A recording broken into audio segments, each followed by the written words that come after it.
একটা মেয়ে নারী ভিকটিমের কথা আমরা শুনেছি। তা একটা 11 বছরের মেয়ে, তাকে তার মা সহ গ্রেপ্তার করা হয়েছিল, তুলে নেওয়া হয়েছিল। আসলে তার মাকে তার সামনে হাত করা বেঁধে পুলিশ সদস্যরা তাকে নির্যাতন করেছে, কান্নাকাটি করেছে। সে মোটা ছিল, তার ভেতরে হাত করাটা কেটে মাংসের মধ্যে বসে গেছে। 11 বছরের বাচ্চারা পাশে একই জায়গায় বেঁধে রাখা হয়েছে, চোখ বেঁধে রাখা হতো। বাথরুম করতে গেছে, হাত করা খুলে দেয়নি মহিলা। তার মেয়ে 11 বছরের মেয়ে তখন তাকে সাহায্য করেছে, তার হাত করাটা খুলে দিয়েছে। একটা 11 বছরের বাচ্চা সহ একটা নারী রেহাই পায়নি, পুরুষ সদস্যরা তাকে নির্যাতন করেছে এবং ওই মা আজও ফিরে আসেনি। আমরা ধারণা করছি তাকে হত্যা করে তার লাশ কোথাও ভাসিয়ে দেওয়া হয়েছে। সেই মেয়েটা কিন্তু আইডেন্টিফাই করেছে কোন জায়গায় কোন কর্নারে তাকে রাখা হয়েছিল, কিভাবে তাকে নির্যাতন করা হয়েছে দেখিয়েছে। 3টি ডিটেনশন সেন্টারে বন্দীরা যারা ছিলেন তাদের মধ্যে উল্লেখযোগ্য 2জন বা 3জন করে বন্দীরা গিয়েছিলেন। তারা আইডেন্টিফাই করেছেন কোন জায়গায় তাকে বেঁধে রাখা হতো, কোন বাথরুমে তাকে নেওয়া হয়েছে, কি কি যন্ত্রের সাথে তাকে টর্চার করা হয়েছে। আমরা যেটা দেখেছি যে এই টর্চার কেন্দ্রের ব্যাপক আলামত বিনষ্ট করা হয়েছে। নির্যাতনের জন্য যেখানে তাকে আটকে রাখা হতো, ঝুলানো হতো, সেগুলো ভেঙে ফেলা হয়েছে। অনেক আলামত আমরা জব্দ করেছি। ইলেকট্রিক শক দেওয়ার ব্যবস্থা ছিল, চোখ বেঁধে রাখা হতো। 3 feet by 3 feet, 2 feet by 3 feet cell, সেগুলো প্রধান উপদেষ্টা দেখেছেন, তিনি নিজে ঢুকেছেন সেগুলোর ভেতরে। অর্থাৎ একটা মানুষকে পৈশাচিক পদ্ধতিতে কত নির্মমভাবে নির্যাতন করা যায়, এই বন্দিশালাগুলো ভিজিট না করলে একজন মানুষের পক্ষে বিশ্বাস করাটাই কঠিন ছিল। আমরা যেটা বারবার বলেছি যে এই নির্যাতন কেন্দ্রগুলো ছিল এবং যারা এর সাথে সম্পৃক্ত তাদেরকে কিন্তু আমরা গ্রেফতারের জন্য বা এই বিচারের জন্য মুক্তি করতে চাই। এই দুটো তথ্যের পাশাপাশি আমরা যেটা বলবো যে অনেক কর্নার থেকে নানান ধরনের আর্গুমেন্ট করার চেষ্টা করা হচ্ছে যে বিভিন্ন আইন শৃঙ্খলা রক্ষাকারী বাহিনী, নিরাপত্তা বাহিনীর বিচার কি তাদের নিজস্ব আইনে করা যায় কিনা। আপনাদেরকে সুস্পষ্টভাবে বলতে চাই, আন্তর্জাতিক অপরাধ ট্রাইব্যুনাল আইন 1973 সেটি সংবিধান দ্বারা সংরক্ষিত এবং প্রোটেক্টেড। এই আইনটি বাংলাদেশের সকল আইনের উপরে তার বিশেষ মর্যাদা আছে। এই আইনে মানবতা বিরোধী অপরাধ, গণহত্যা, যুদ্ধ অপরাধ, এই সমস্ত আন্তর্জাতিক আইনের অধীনে যেসব অপরাধ আছে তার বিচার করা যায়। বাংলাদেশের সেনাবাহিনীর আইনে, বিডিআর বলেন, বিজিবি বলেন, র্যাব বলেন, কোনো আইনে গণহত্যা, মানবতা বিরোধী অপরাধের বিচার করার কোনো ব্যবস্থা রাখা হয়নি। এবং সুপিরিয়র রেসপন্সিবিলিটি এবং কমন রেসপন্সিবিলিটির কোনো বিচারও কিন্তু এইসব আইনে করার সুযোগ নেই। সুতরাং যারা এই সমস্ত অপরাধী বাহিনীর মধ্যে থেকে অপরাধে সম্পৃক্ত ছিলেন তাদেরকে বিচার করার একমাত্র উপযুক্ত ফোরাম হচ্ছে আন্তর্জাতিক অপরাধ ট্রাইব্যুনাল।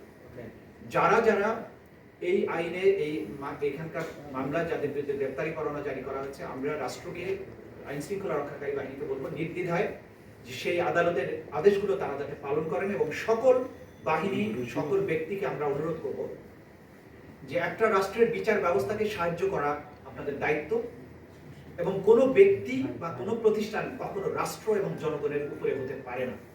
কোনো ব্যক্তি আইনের ঊর্ধ্বে হতে পারে না। জাতিসংঘ খুব ক্লিয়ারলি বলেছেন যে এই সমস্ত যারা ক্ষমতাসীন বিভিন্ন পদে অধিষ্ঠিত থেকে অপরাধ করেছেন তাদেরকে যাতে সাসপেন্ড করা হয়, আমরা এটার সাথে একমত। আমরা মনে করি যাদের বিরুদ্ধে সম্ভাব্য যারা অপরাধী, যাদের বিরুদ্ধে আমরা তথ্য প্রমাণাদি পাচ্ছি, যাদের বিরুদ্ধে ওয়ারেন্ট ইস্যু হচ্ছে এবং ওয়ারেন্ট ইস্যু ছাড়াও যাদের ব্যাপারে প্রাথমিক তথ্য প্রমাণ পাওয়া যাচ্ছে, আমি সরকারের কাছে অনুরোধ করব জাতিসংঘের এই তথ্য অনুযায়ী সেই ব্যাপারে যাতে সরকার পদক্ষেপ গ্রহণ করেন। এবং আপনারা ইতিমধ্যে জেনেছেন, সরকারও বলেছেন যে তারা জাতিসংঘের রিপোর্টকে স্বাগতম জানান, সেটার ভিত্তিতে যথাযথ পদক্ষেপ নেওয়া হবে আমরা আশা করছি। তো এই দুটো বিষয় আপনাদের অবহিত করার জন্য আমরা বসেছিলাম। যদি আপনাদের কোনো প্রশ্ন থাকে আমি সেটা ডিল করতে পারি। সঙ্গে আহ্বানে আছে যে যাদের বিরুদ্ধে প্রাথমিক তথ্য প্রমাণ পাওয়া গিয়েছে তাদেরকে চাকরি থেকে সাময়িক বরখাস্ত করা উচিত, সাসপেন্ড করা উচিত, এটা তারা বলেছেন। এটা আমাদের আইনেও আছে।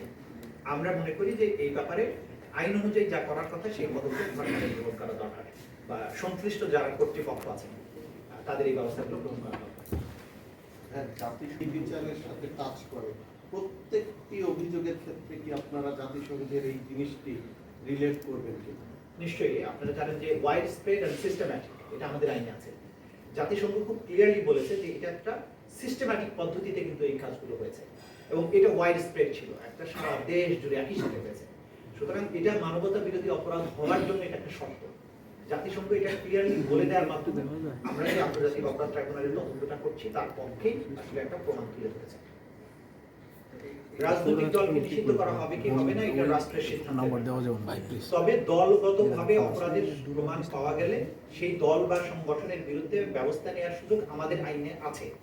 সেক্ষেত্রে দলের বিরুদ্ধে আনুষ্ঠানিক তদন্ত শুরু করা বা অভিযোগ নিয়ে কাজ করার সুযোগ আছে। সেটা ভবিষ্যতে করা হবে কিনা এটা আমরা এখনো সিদ্ধান্ত নিইনি।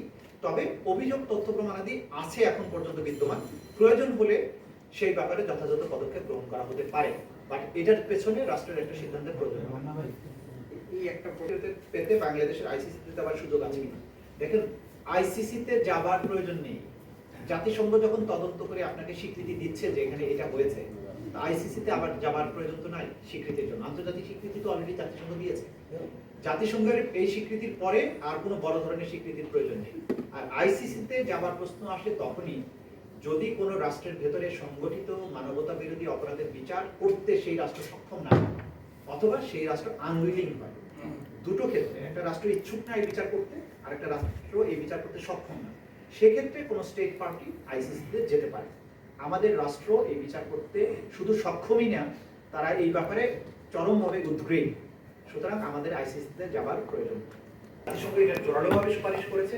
সুতরাং জাতি বিচার দেখতে চায় এবং সুষ্ঠু এবং নিরপেক্ষ বিচার করতে হবে আমাদেরকে, শুধু বিচার যেন তেন উপায়ে নয়। সেই সুষ্ঠু এবং নিরপেক্ষ তদন্তের সাথে যা যা করা দরকার সেটা করা উচিত প্রত্যেকে। সবাইকে আমরা যেটা অনুরোধ করছি, যার জায়গা থেকে সবাই সহযোগিতা করবেন, কারণ রাষ্ট্র দেশ সবার।